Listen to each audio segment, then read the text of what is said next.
લગભગ 12,000 ફૂટની ઊંચાઈએ આવેલું એક એવું આ ધાર્મિક સ્થળ છે જે સંપૂર્ણ ભારતીય સેના દ્વારા સંચાલિત છે. હાલ આપણે ઊભા છીએ છે ગુરુ નાનક દેવજીનું ગુરુદ્વારા, જેને પથ્થર સાહેબ તરીકે ઓળખાય છે. કારણ કે ગુરુ નાનક સનાતન ધર્મના પ્રચાર માટે સંપૂર્ણ એશિયામાં ભ્રમણ કર્યું હતું. એ સમય દરમિયાન એ લદ્દાખના વિસ્તારમાં આવે છે. લેહથી 25 કિલોમીટર શ્રીનગર બાજુના રોડ ઉપર આવેલું છે આ પથ્થર સાહેબ ગુરુદ્વારા.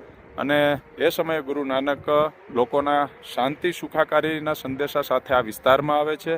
અને ત્યારે એની પાછળ ધાર્મિક વાત પણ એવી જોડાયેલી છે કે એના સંદેશા અમુક રાક્ષસી વૃત્તિ ધરાવતા લોકોને ન ગમ્યા અને એ સમયે મોટી પથ્થરની શિલા એની ઉપર ફેંકવામાં આવે છે અને ગુરુ નાનકને શિલા અથડાય છે તો એ મીણ જેવી હોય છે અને એની પ્રતિકૃતિ એમાં છપાઈ જાય છે. એ પથ્થર પણ આ ગુરુદ્વારાની અંદર હાલ તમે જોઈ શકો છો અને સંપૂર્ણ ભારતીય સેના દ્વારા આ સંચાલિત છે. અહીં તમને ચા પાણીની વ્યવસ્થા, જમવાની વ્યવસ્થા, ઇવન કે પીરસવામાં પણ આર્મીના જવાનો હોય છે અને સંપૂર્ણ મંદિરની દેખરેખ પણ આર્મીના જવાનો દ્વારા થાય છે.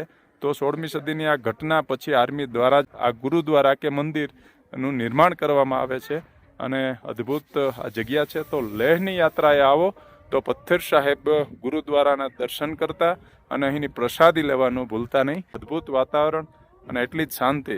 તો શીખ ધર્મનું પવિત્ર સ્થળ તો છે જ, પણ ગુરુ નાનકે એના સમગ્ર જીવનકાળ દરમિયાન શીખ ધર્મની સાથે સનાતન ધર્મના પ્રખર પ્રચારક હતા. તો દરેક સનાતનીએ લેહની યાત્રા દરમિયાન આ મંદિરના દર્શને આવવું જોઈએ.